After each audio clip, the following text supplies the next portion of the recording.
Coming up on AgweekTV, farm show season is underway and the mood among growers seems to be improving.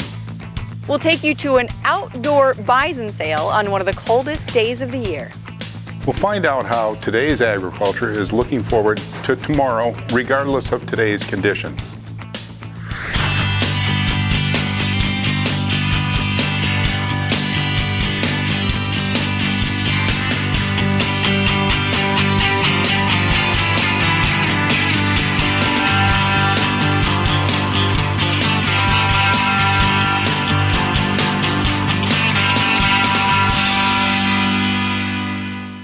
Welcome to AgweekTV, I'm Shauna Olson. Bison sales are few and far between, but this time of year, many organizations and ranchers hold their sales. We traveled to Selfridge in south central North Dakota to a private sale being held outdoors while the temperature was 20 below. Oh, hi there.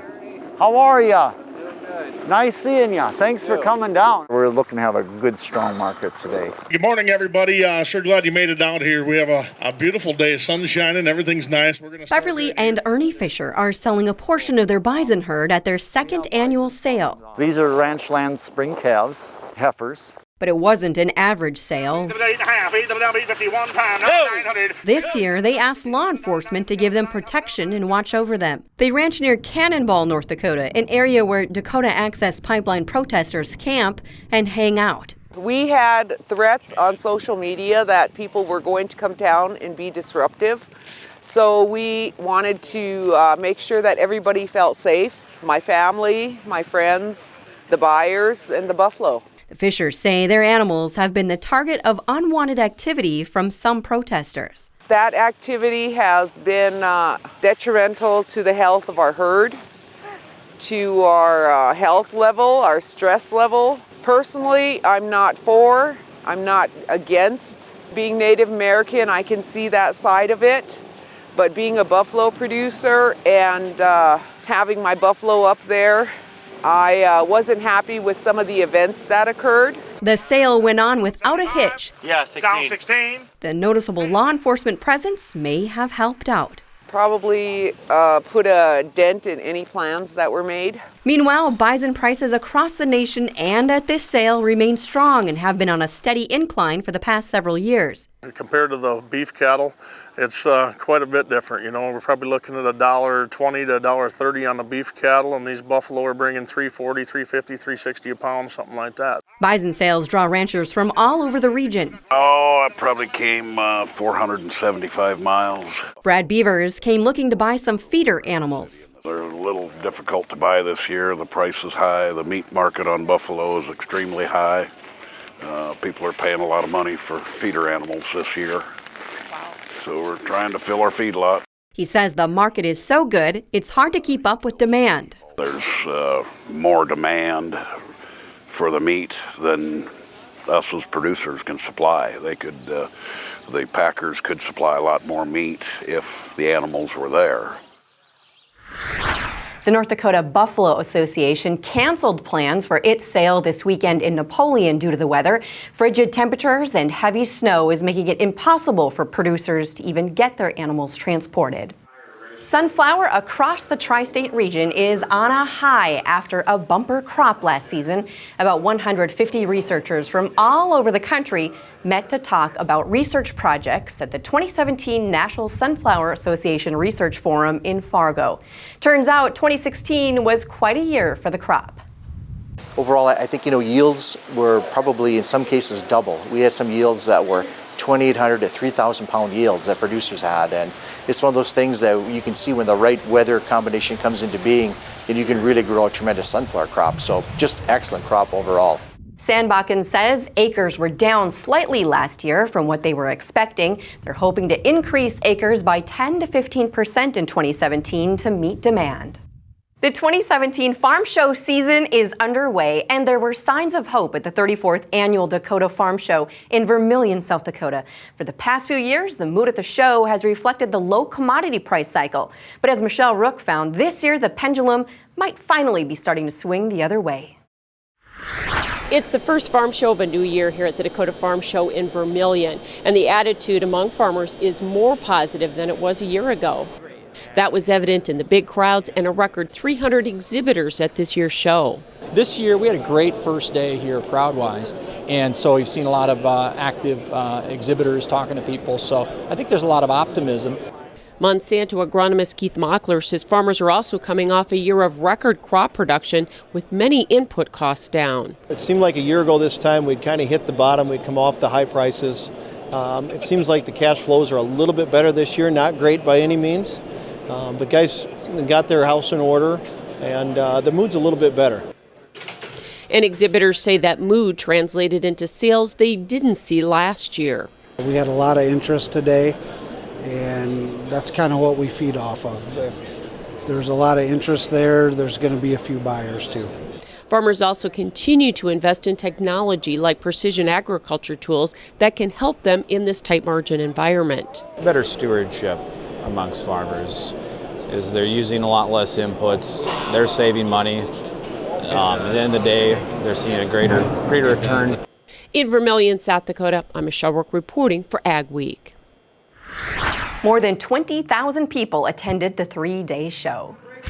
Up next on AgweekTV, we'll see how SDSU is helping beef producers weather tough times and meet changing consumer demand. Join us for the 2017 Annual Cornvention Wednesday, February 8th at the Fargo Holiday Inn. Hear from meteorologist Mick Kerr on forecasting the 2017 growing season, along with our panel discussion on getting started with soil health. The Peterson Farm Brothers will speak on advocating for agriculture through social media, and Dr. Bill Wilson will speak on world commodity trading and logistics. Check out the trade show and join us for lunch. We'll see you February 8th at Cornvention. Introducing the new Challenger 1000 series, tractors unlike any other, manufactured by AGCO. Redefining what a wheel tractor is capable of when it comes to wheel slip, power to the ground, and fuel economy. Today, it's not enough to just be tough. You've got to be smarter than everyone else too. Contact Butler Machinery today to get in the seat of the new Challenger 1000. Superior engineering, superior performance, superior productivity. The next generation of tractors from Butler Machinery. AgriValley Solutions can help you get more of the potential you plant with the 360 Y-Drop. You can easily install and remove it on most sprayers. Use 360 Soil Scan to monitor and measure your nitrogen levels throughout the growing season. Nitrogen is applied using Y-Drops, which gives you more control over when and where you apply nitrogen to your crops. When you optimize your nitrogen, you improve crop yields and maximize your return on investment. Contact AgriValley Solutions today to find out more at 888-606-0407. When the water's high and your yields are low, 'cause your fields have no place for water to flow. Just one call takes care of it all. Call on Field Drainage Incorporated. Call on Field Drainage Incorporated. Call on Field Drainage. The experts in the field. Another day of bitter cold temperatures from Grand Forks all the way to Williston, so stay warm out there. It'll never start. It'll start. When the last thing you need is equipment that won't start, turn up the heat with a portable Honda generator from Home of Economy. Rugged, dependable, and quite possibly the best friend you'll ever have on the job. Pick one up today at the guaranteed lowest price, only at Home of Economy, where your dollar buys more. Like many aspects of ag, the beef industry is working to meet changing consumer demand. As Mikkel Pates reports, SDSU's Beef 2020 is an annual training program designed to help producers meet consumer needs. As we start a new year in Ag Week country, we have some tough commodity price conditions, but we have farmers and ranchers in South Dakota and elsewhere looking ahead. Volatility would be an understatement, especially here in the last 6 months to 12 months where we've seen a dramatic and almost unprecedented drop in the markets. Warren Rushi is an SDSU Extension beef feedlot expert. Beef 2020 is one of the ways they're working to help ranchers through tough times. I always hesitate to start trying to make some short-term predictions. I think it's really important to identify what an operation's niche is and then pursue that. It's going to be really challenging to make sustained profits, but If we can identify some competitive advantages and some niche opportunities from a business standpoint, I think there's some potential there. We need to understand what the consumer wants and be able to produce that. Now that may vary depending on the consumer. Some may want a highly marbled product, high quality. Some may prefer something that has different traits. But I think there's avenues for producers to make profit and to meet consumer needs, whatever those might be. And those are things that we just want to share in this program and understand and help producers understand how they can maybe meet those needs given their production system. Katie Anderson and her father run a cow-calf operation and feedlot in southeast South Dakota. And there's definitely some stressful times, but keeping optimistic for the future and just trying to maintain through the rough years. She got an animal science degree from SDSU just last year, but she's here at Beef 2020 to learn even more to improve their operation and bottom line. There's just tons of different ways to do everything, and learning how to market a little better, and then just let alone meeting all the people here and being able to use them as contacts and help each other out a little bit to learn more and ways to get more premiums for your cattle. Challenging times, yes, but farmers and ranchers often look to their universities for the tools and education to get them to brighter times ahead. For AgweekTV, this is Mikkel Pates at South Dakota State University in Brookings. The program costs $75 and is expected to run again next January. Pork producers in South Dakota just finished up a challenging year with continued public opposition to the growth of their industry and depressed market prices due to record U.S. production. Michelle Rook has more from the South Dakota Pork Congress in Sioux Falls. Despite coming off a year of lower hog prices in 2016, there's a great deal of optimism about the pork industry here in South Dakota. It was evident at this year's South Dakota Pork Congress with a sold-out trade show and producers buzzing about the recent growth in pork production. We're seeing some expansion, of course. We're seeing some sow barns getting built.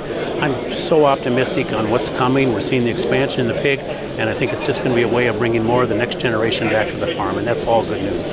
There were already many younger operators at the show with all the opportunities to get into the pork business. They could put barns up.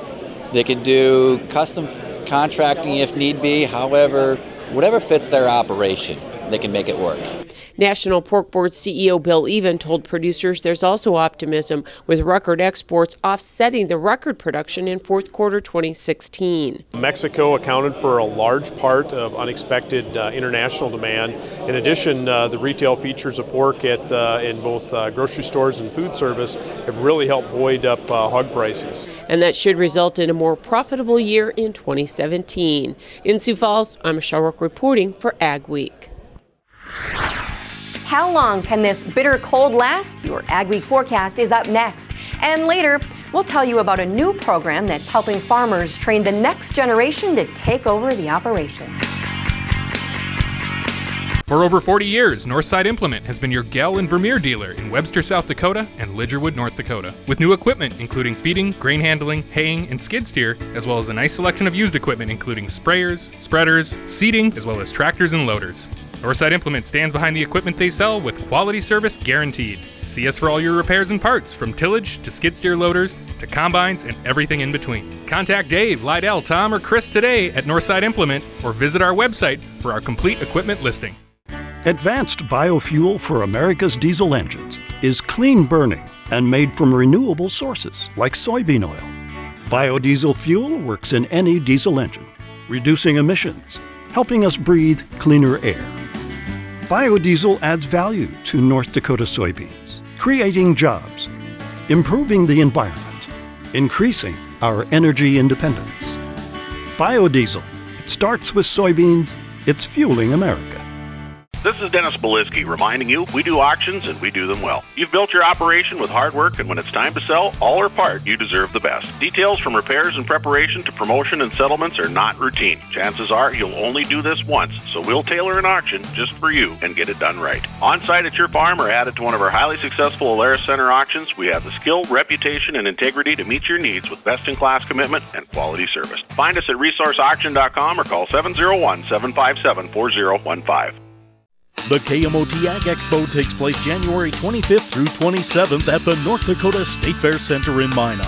AgWeek is proud to be part of this outstanding agricultural showcase. From exhibits to informational seminars and so much more, you'll find it all.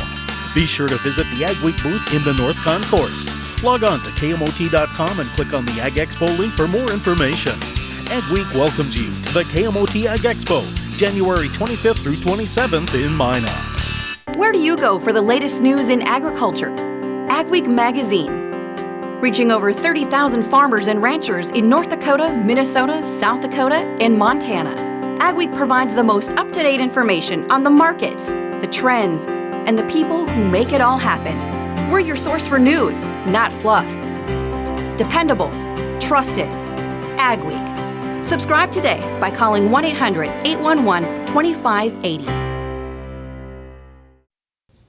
Weather portion of Ag Week now. We've spent about 2.5 weeks with some really cold weather into the northern plains, and although this is counterintuitive, that's not because of a strong polar vortex, but a weak polar vortex. When the polar vortex, the big circulation around the North Pole, weakens, it tends to get wobbly, and areas of cold air tend to shoot out from the polar regions, and sometimes it comes into the northern plains, sometimes the northeast U.S., sometimes other part of the northern hemisphere.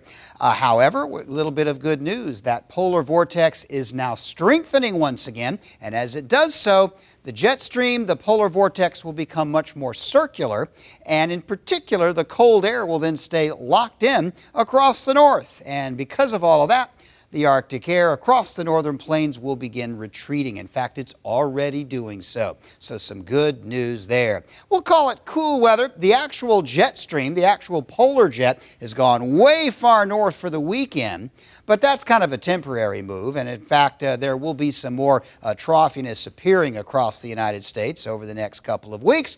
But as we go through the week, watch northern plains temperatures gradually moderate, and an area of fairly mild air in the central plains is expected to develop. And even as the jet goes further south, this will be, by later in the week, a more of a Pacific-oriented jet stream. So the Arctic air is going to be way up north and will be fairly mild across much of the central and northern plains, with, I think, even some above freezing temperatures by the end of the week. So that'll be kind of pleasant. As we go into the precipitation look, there's a rain system down in the southern plains that might try to attach itself to some freezing rain and snow in through parts of Iowa, maybe toward the Great Lakes area. And the Pacific Northwest will be plenty stormy. Some of that will be snow, the coastal areas rain. A lot of it will be quite substantial, just like it has been.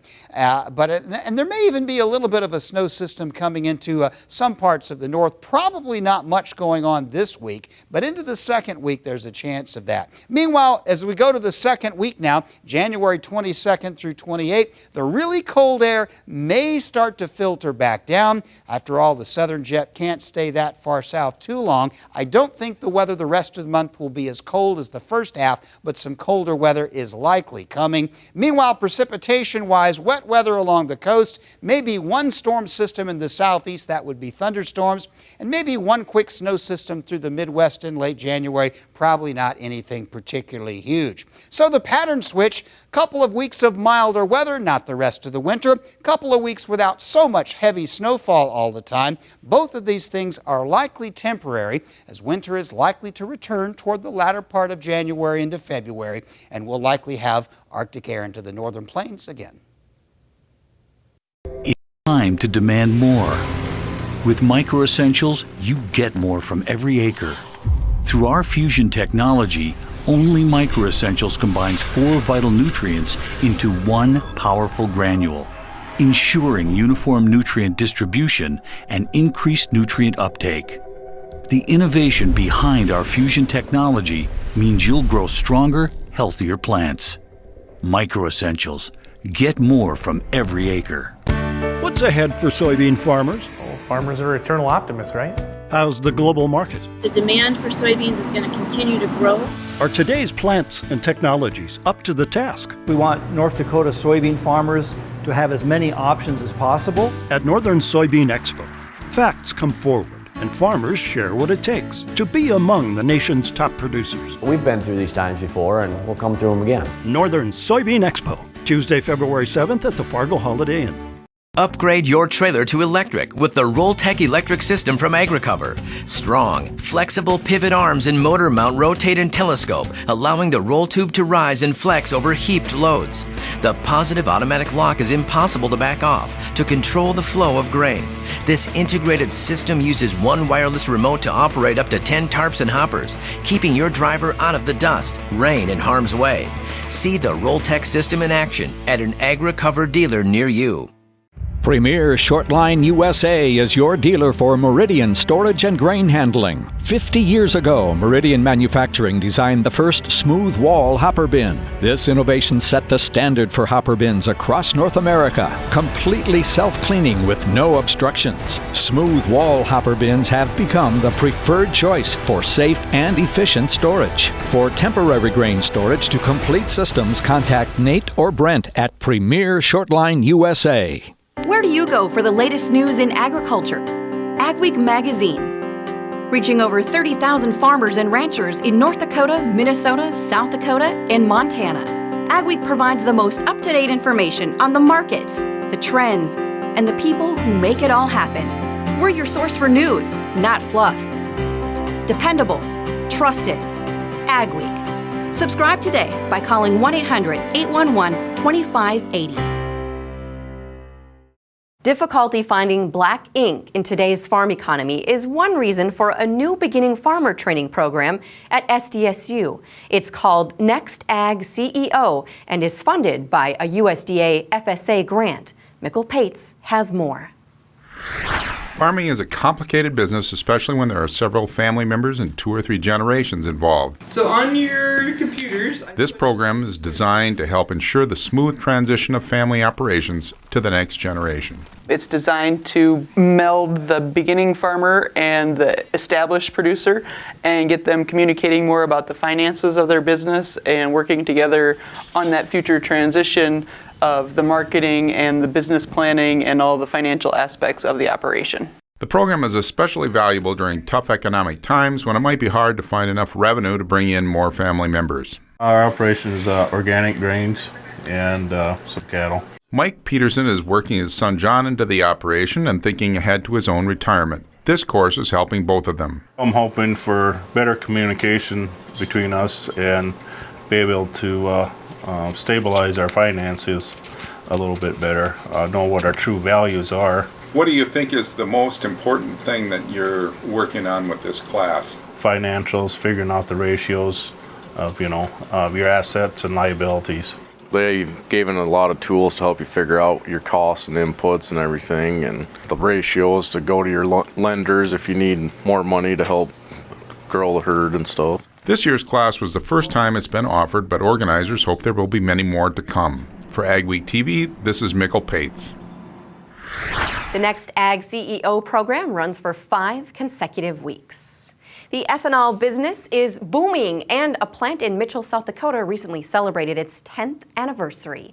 The Poet facility opened in '06 and has produced more than 650 million gallons of ethanol and about 2 million tons of Dakota Gold animal feed. The plant started extracting corn oil from its feed in 2012, creating high-protein feed rather than high-fat, and so far has produced more than 45,000 tons of it. Much of the corn has come from local farmers. Plant manager Becky Pitts says the Mitchell plant has purchased 200 million bushels of corn and paid more than $1 billion to 1,600 farmers and 65 elevators. Future looks really great. You know, E15 has been approved by the EPA to use in cars 2001 and newer. It does not hurt your engine. It's clean burning. It's better for the environment. We hope we're changing the world.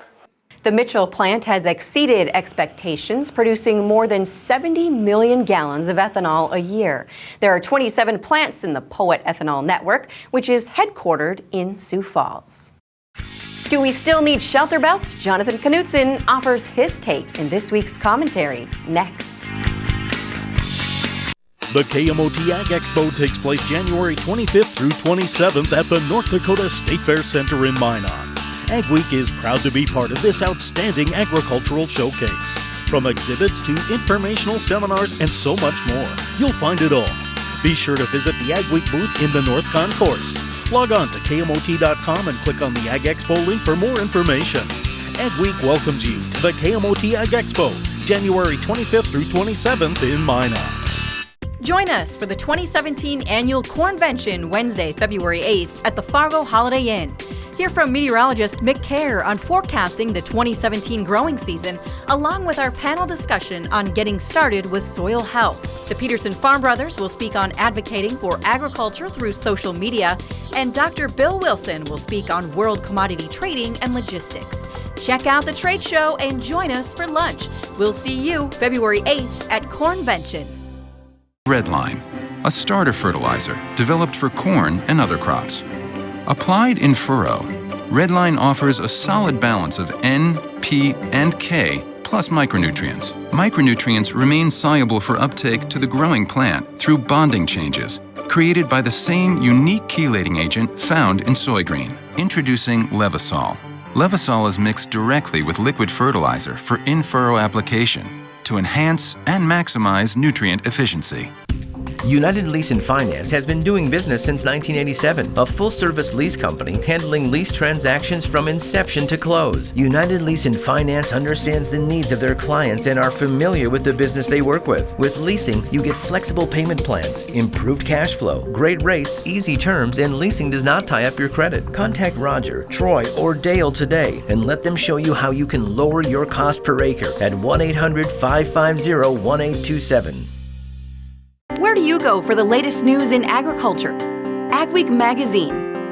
Reaching over 30,000 farmers and ranchers in North Dakota, Minnesota, South Dakota, and Montana. Ag Week provides the most up-to-date information on the markets, the trends, and the people who make it all happen. We're your source for news, not fluff. Dependable, trusted. Ag Week. Subscribe today by calling 1-800-811-2580. Shelter belts have held an important place in ag until recently. Our ancestors planted them to protect their farmland from the prairie winds, but more and more farmers are taking them out to make way for more cropland. Jonathan Knutson gives his opinion of that practice in this week's commentary. At a recent farm show, one of the speakers, a very pro-farmer guy, talked about the importance of replanting shelter belts. He called it a photo op, a chance for farmers to show the public they care about protecting the environment. He's right. I understand that trees get old and die. I understand that farming practices have changed and that farm equipment keeps getting bigger. I understand and accept that sometimes shelter belts need to come out. But farmers need to remember that a lot of people like trees. They care about trees. They get irked, irritated, and downright mad when shelter belts are removed and not replanted. Removing shelter belts can make agronomic and economic sense, but failing to replant them can be a PR disaster. And when you lose the PR battle often enough, you risk losing everything else. For Ag Week, I'm Jonathan Knutson. Thanks for watching this week's edition of Ag Week TV. Remember, for all your ag news, go to agweek.com. We'll see you next week.